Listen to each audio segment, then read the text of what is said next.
Well, Jens, thank you very much for having me this morning. And we got a big agenda, and great to be with you to kick off the I think is a history-making summit.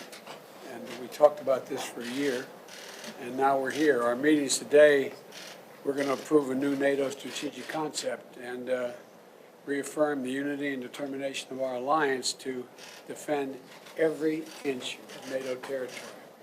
And Article 5 is sacrosanct, and we mean it when we say an attack against one is an attack against all, every inch. And so at this summit, the full alliance is going to welcome Finland and Sweden, their historic application for membership, and their decision to move away from neutrality, tradition of neutrality, to join NATO alliance is going to make us stronger and more secure, and NATO stronger. We're sending an unmistakable message, in my view, and I think yours as well, that NATO is strong, united, and the steps we're taking during this summit are going to further augment our collective strength. To that end, today I'm announcing the United States will enhance our force posture in Europe and respond to the changed security environment, as well as strengthening our collective security. Earlier this year, we surged 20,000 additional U.S. forces to Europe to bolster our alliance in response to Russia's aggressive move, bringing our force total in Europe to 100,000. We're going to continue to adjust our posture based on the threat in close consultation with our allies. Here in Spain, we're going to work with our ally to increase U.S. Navy destroyers stationed in Spain's Rota naval base from 4 to 6 destroyers. In Poland, we're going to establish a permanent headquarters of the U.S. 5th Army Corps and strengthening our U.S. NATO interoperability across the entire eastern flank. We're going to maintain additional rotational brigade, which is 3,000 fighters and another 2,000 personnel, combat team here in Europe, headquartered in Romania. And we're going to enhance our rotational deployments in the Baltic states. And we're going to send 2 additional F-35 squadrons to the UK and station additional air defense and other capabilities in Germany and in Italy. And together, our allies, we're going to make sure that NATO is ready to meet threats from all directions across every domain, land, air, and the sea. In a moment when Putin has shattered peace in Europe and attacked the very, very tenets of rule-based order, the United States and our allies, we're going to step up. We're stepping up. We're proving that NATO is more needed now than it ever has been, and it's as important as it ever has been.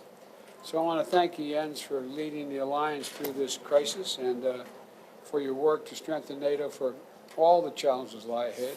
And I genuinely look forward to our discussion today. And again, thank you for your leadership. It's important. Thank you so much, President Biden. Dear Joe, it's really great to see you here in Madrid so soon after we met in the White House in Washington. And thank you for your personal leadership and the U.S. commitment to NATO, to European security, demonstrated by the announcements you just made to further increase U.S. presence in Europe. And this really demonstrates your decisive leadership in strengthening the transatlantic bond. And we also see that in the unwavering support from you and from the United States to Ukraine. That will be a main issue at the summit today. We'll meet with President Zelensky. He will address the summit.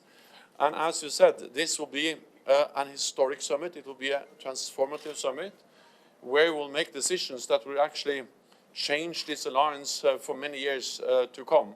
We will agree a new strategic concept, the blueprint for NATO into the future, more dangerous world, a more competitive world.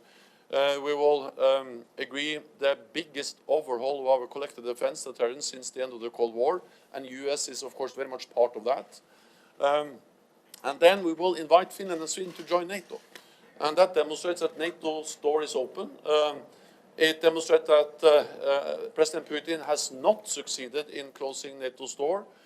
He's getting the opposite of what he wants. He wants less NATO. President Putin is getting more NATO by Finland and Sweden joining our alliance. We will agree a comprehensive assistance package for Ukraine.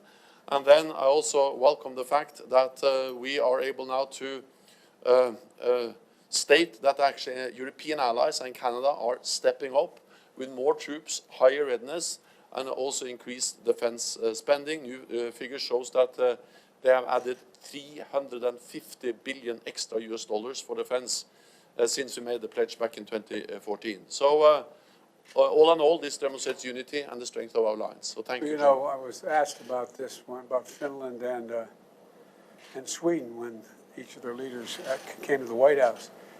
And I said, Putin was looking for the Finlandization of Europe. You're going to get the NATOization of Europe. And that's exactly what he didn't want, but exactly what needs to be done to guarantee security for Europe. And I think it's necessary, and I'm looking forward to it happening formally.